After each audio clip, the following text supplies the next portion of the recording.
Hello everybody, this is Bushwookie here, and I made my own PngTuber.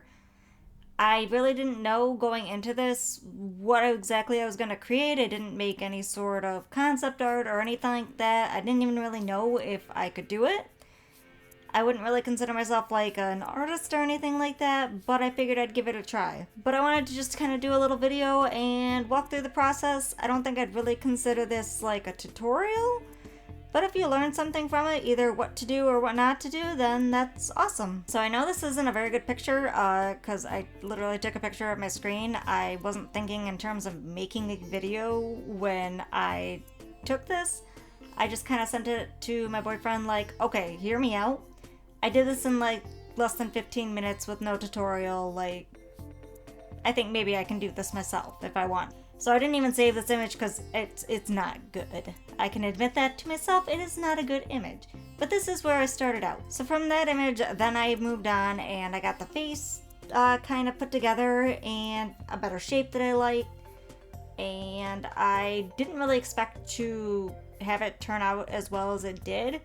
So I had done the eyes right on the face and along with the mouth, which really I wanted to layer everything together because it would make it easier to swap out the eyes, swap out the mouth for the different static images that I needed for this to be a PngTuber. And in reality, I ended up kind of not loving the eyes. Like, they're kind of freakishly wide. So I ended up erasing the eyes and getting rid of that and doing a reshape. So then from there, this is what I put together for the new eye shape. It's not the fully done version of it. But yeah, so I redid the eye shape. It's not so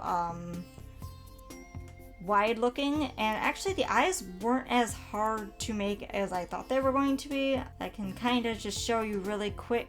And I did do all of this in Microsoft Paint. The only thing I didn't use Microsoft Paint for was layering everything together. For the eye, I just did like a basic circle tool. Did the iris. This is gonna be kind of sloppy, so bear with me, but just to kind of give you an idea. And I really like pink for anime character eyes, and that was kind of like the vibe I was trying to go with. So I started with kind of a darker color in the center. That brush is way too small. Darker color in the center, kind of towards the top.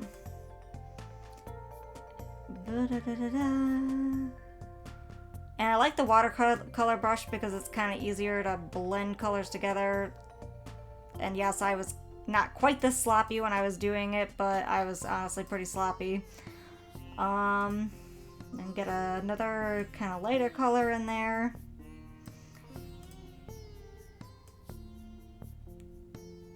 Like I said, I'm kind of just trying to be quick about this. Like I said, it's not really a tutorial.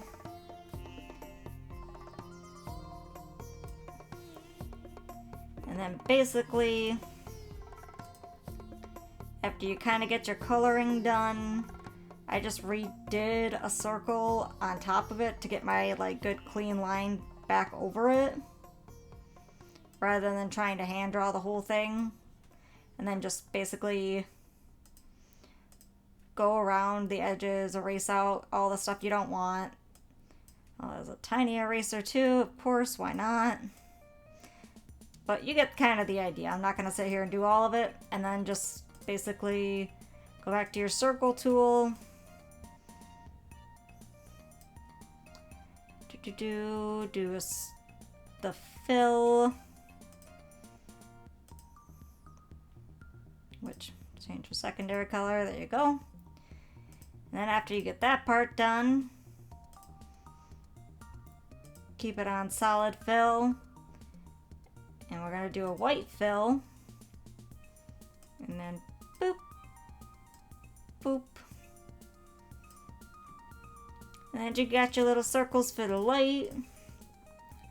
And then after that point, it's pretty much just filling in what you want your eye shape to be. Which again, I'm just kind of being lazy about it. But yeah, draw your eye shape, erase all the stuff you don't need, and it was pretty easy. I think I had a lot of self-doubt. I was really wanting to rely on the circle tools the first time around, and I'm glad I kind of went back through and redid it. After I kind of got the eyes under control, well, that's not entirely true. Before I did my second pair of eyes. So I think this is where I kind of realized I really didn't care for the really wide eyes. It didn't look awful, but I didn't love it, so that was when I kind of redid the eyes. And I also really didn't like the extra bit of hair over here. Like, it was just kind of too much hanging off the face, but because I had done it in layers, it was hard to know how exactly it was going to look. Basically, for the hair, the way I was able to create the shape I wanted it to be. So for the head, I guess I should start with that. For the head, I had basically done a circle, and then I used curved lines, kind of connecting out here.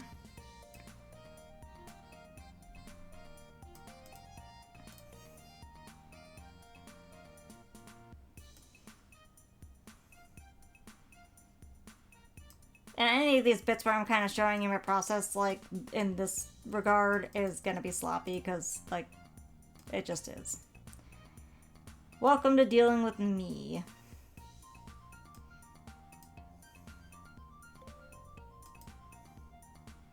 Good enough. So, essentially, this was how I kind of constructed the face. I think the chin I did slightly different to connect it, but like I said, kind of just giving you an idea. Okay. The line tools can be a little frustrating at times, I won't lie. And then just get rid of your line, or you can keep your line. If you're going to draw your eyes right on your face, then the line can kind of help you keep track, like, have a better idea of where to place them. But since I was doing mine in layers, I did not keep my line.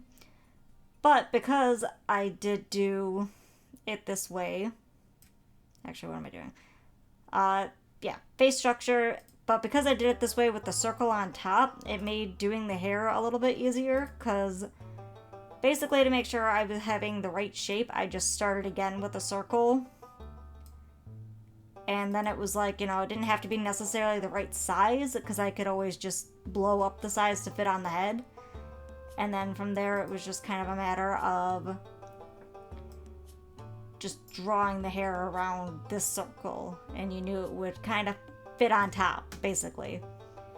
I did do the front of the hair and the back of the hair separately, as you could see, but after I kind of redid the eyes and saw that I didn't care for the extra bit of hair on the side and how sharp everything was, like, I kind of wanted it to not be so pointy, I decided to kind of give my freehanding a little bit more of a chance. And this was what I ended up with for the front of the hair at the end of it. And I personally really like the way it turned out. I think it was nice, so that's what I ended up sticking with.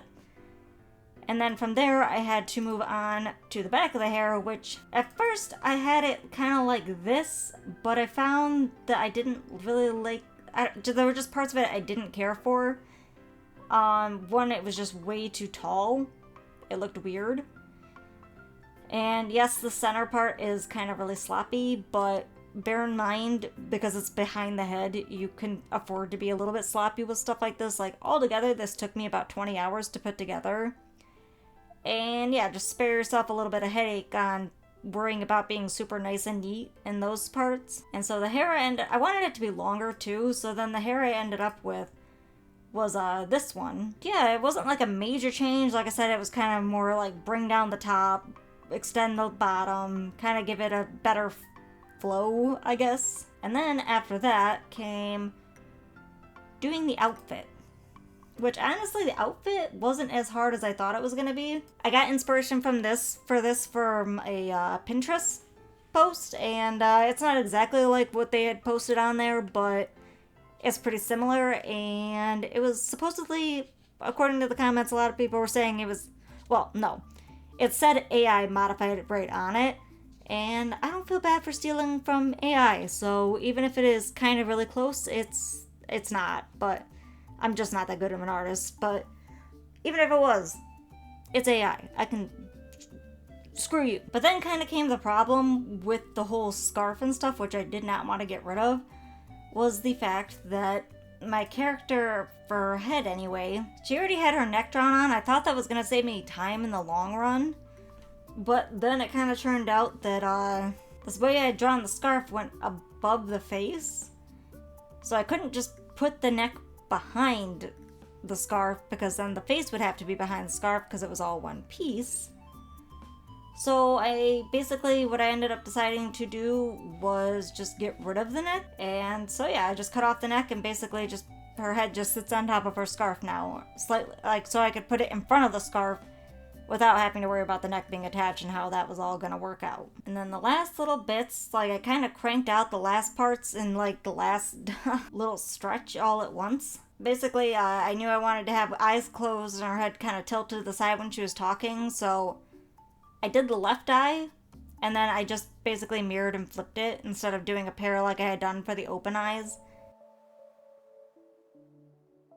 So, yeah, that was just... I think I mostly just freehanded this. Like, I didn't use any of, like, the line tools or anything like that. By this point in the project, I was starting to get more comfortable with it, which was actually really nice because it was saving me a lot of time. The mouth I had trouble with. I don't know why, but I just had a hard time picking out what I thought looked best, and even this one isn't exactly what I ended up with. As you can see, the lines on the side actually go out further on the actual PngTuber model, because that's what I ended up going with, like, because I'd had several different versions, because they just all, for some reason, like, I had to do the behind the tongue black. Like, I was gonna do it like a darker pink or something like that, but like it just kept looking like lipstick. And even now, like with how it is now, I kind of almost feel like it could be mistaken for lipstick.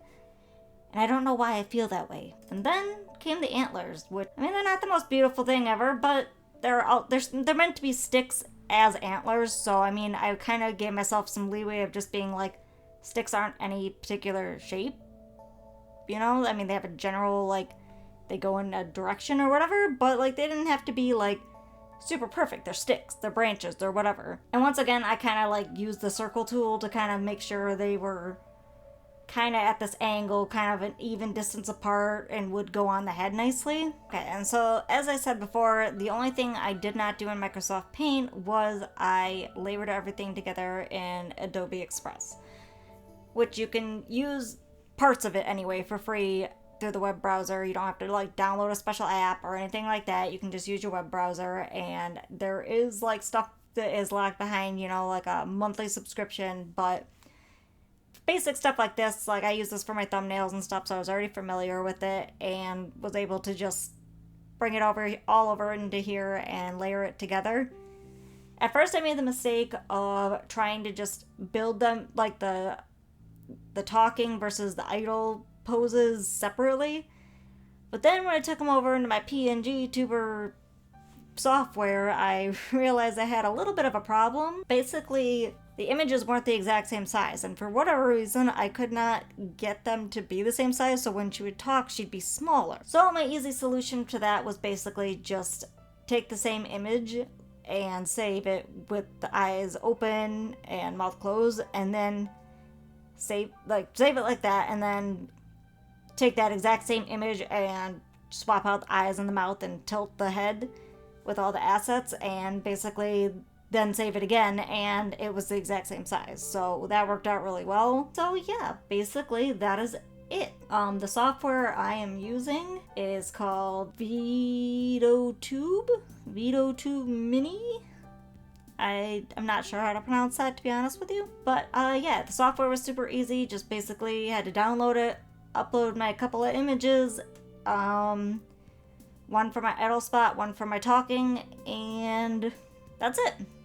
And then put it onto OBS. That is basically how I made my PngTuber in a nutshell, in most basic terms. I found this whole process kind of interesting to figure out and learn how to do. So yeah, basically that was my process, and it's kind of a very underwhelming way to put it, I guess, but I found the whole thing kind of interesting, and I learned that I could do things that I didn't think I could do. So, and who knows, maybe there'll be somebody who will watch this and be like, holy crap, the only thing I have access to is Microsoft Paint and I want to do something like this. Like, maybe you can. Maybe I'll help somebody. Maybe not. I don't know.